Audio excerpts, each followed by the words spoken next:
cette image représente Watson et Crick qui ont découvert la structure de l'ADN, la structure hélicoïdale de l'ADN.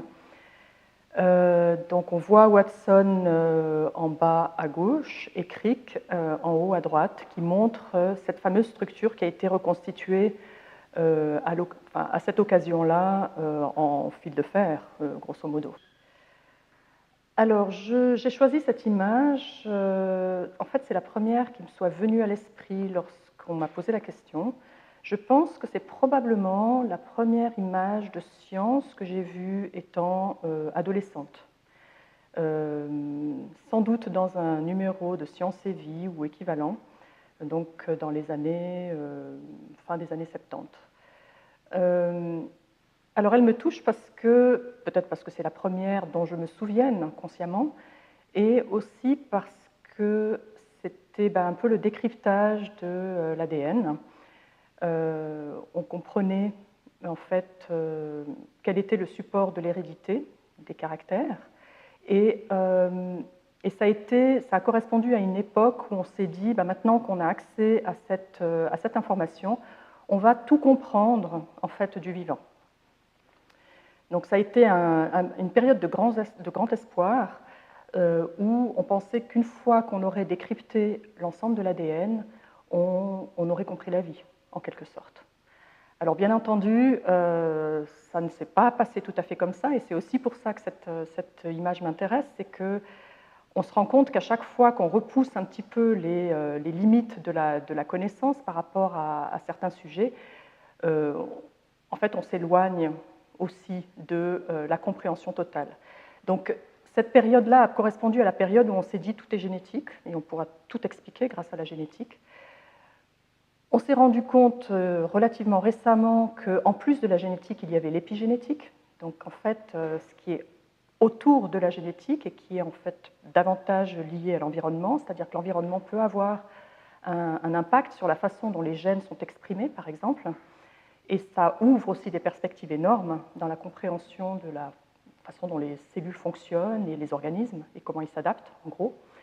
Et puis, on s'est sans doute dit aussi qu'avec l'épigénétique, on avait enfin tout compris quand on rajoutait l'épigénétique et la génétique. Et puis, je pense que ça va aussi plus loin parce qu'en fait, les cellules contiennent tellement d'ingrédients qui sont en interaction que si on s'intéresse aux interactions entre toutes les molécules qui sont à l'intérieur d'une cellule, je pense qu'on est loin du compte, et d'arriver à comprendre vraiment ce que c'est la vie. Donc cette image, pour moi, elle a marqué une étape de grande espérance, peut-être une étape où on pensait de façon globale que voilà, on n'était pas loin du but et qu'on allait pouvoir recréer la vie complètement une fois qu'on aurait décrypté ces génomes.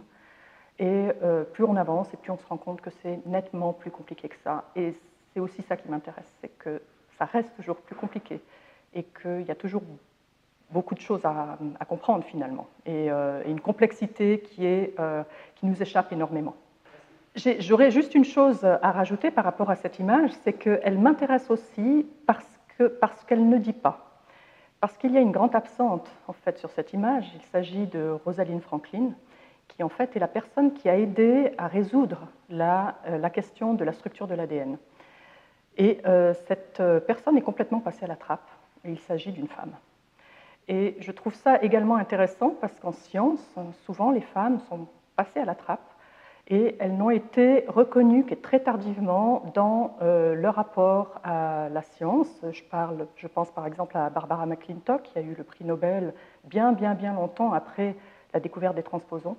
Et Rosalind Franklin n'a pas été reconnue, elle n'a pas obtenu le prix Nobel. Bon, elle était décédée au moment où Watson et Crick ont obtenu ce prix Nobel, mais ils n'ont quasiment pas fait mention de l'apport très important de Rosalind Franklin dans la découverte de la structure de l'ADN.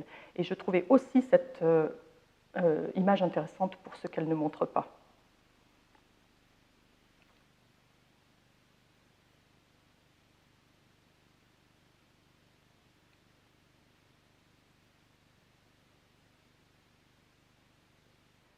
Cette deuxième image que j'ai choisie représente un gel de séquence tel que les séquences étaient faites au tout début du séquençage.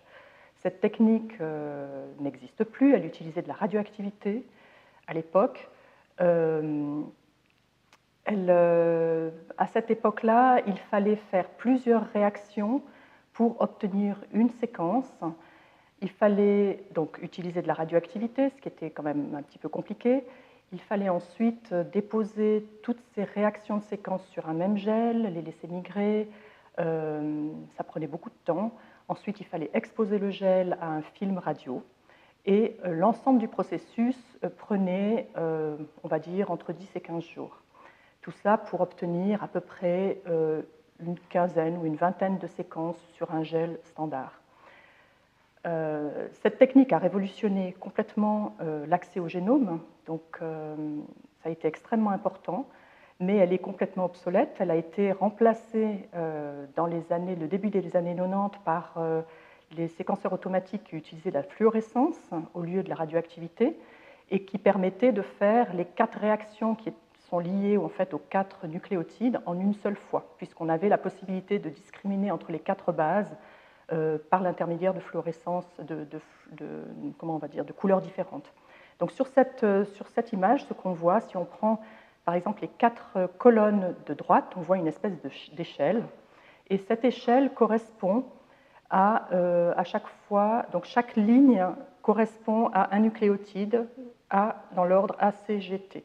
Donc à l'époque, pour lire une telle séquence, il fallait commencer par le bas avec une règle, et puis remonter, et puis identifier en fait les barres en fonction de leur position, première ligne, deuxième ligne, troisième ligne, quatrième ligne, et c'est ainsi qu'on reconstituait l'ensemble de la séquence. Inutile de dire que ça prenait énormément de temps, parce qu'il fallait faire ça pour chaque séquence, et qu'en plus donc de la technique elle-même qui permettait d'obtenir ce gel, et qui oscillait donc, enfin le temps d'obtention oscillait entre comment on va dire, entre, je vous disais, 10 et 15 jours, eh bien, il y avait tout le temps de lecture, et qui était un temps qui pouvait être assez long. Une fois qu'on est passé à la fluorescence, tout ça a été fait automatiquement par des ordinateurs, c'est pour ça qu'on parle de séquençage automatique. Et ça a été une révolution énorme, parce que tout d'un coup, là où on mettait 15 jours à obtenir une vingtaine de séquences, eh bien, on mettait, on va dire, 24 heures à obtenir entre 48 et 64 séquences. Donc là, il y a eu un boom énorme au niveau du séquençage qui se voit dans l'accumulation des données dans les bases de données de séquençage, par exemple, qu'on peut très bien suivre par les statistiques de bases de données. Et puis, bien sûr, ça ne s'est pas arrêté là, parce qu'on en est passé à la deuxième génération de séquençage, où cette fois-ci, sur une puce d'1 cm², on arrive à séquencer des génomes entiers.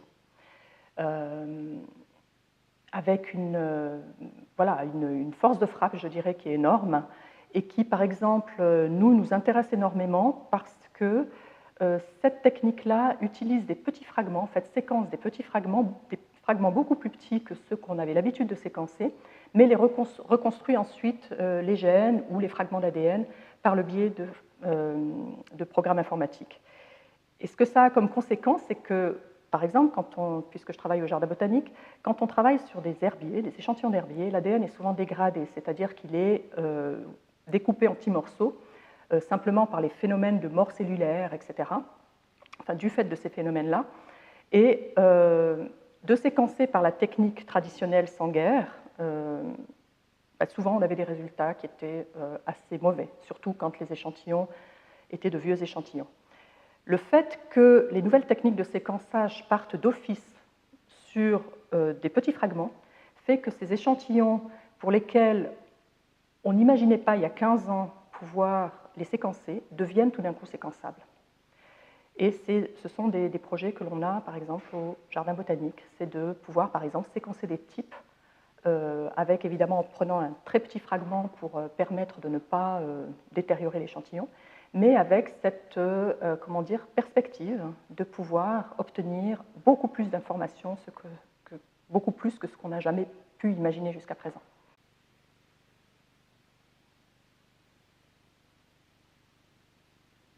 L'image impossible que j'aimerais voir serait probablement un film accéléré de l'évolution. C'est-à-dire un film, pas un film, la réalité. C'est-à-dire d'être immergé en accéléré dans ce qui s'est passé sur cette Terre depuis, allez, on va dire, 4 milliards d'années. De pouvoir voir l'émergence de Luca, qui a donné toute la diversité du vivant qu'on peut observer actuellement, mais peut-être même de voir ce qui a disparu, justement, et dont on n'a plus de traces que sous forme de cellules, de fossiles. Je pense à la flore ou à la faune des Diacara, ce genre de choses. Mais ce qui m'intéresserait justement, c'est d'être comme prise dans ce film et puis de pouvoir voir tout ce qui s'est passé en 4 millions d'années, l'arrivée des premières cellules, la conquête de la Terre par les organismes, les plantes, la diversification des angiospermes, les dinosaures, leur disparition bien sûr, mais pas que, la conquête des différents milieux. Voilà, j'aimerais être présente en accéléré pour voir tout ça.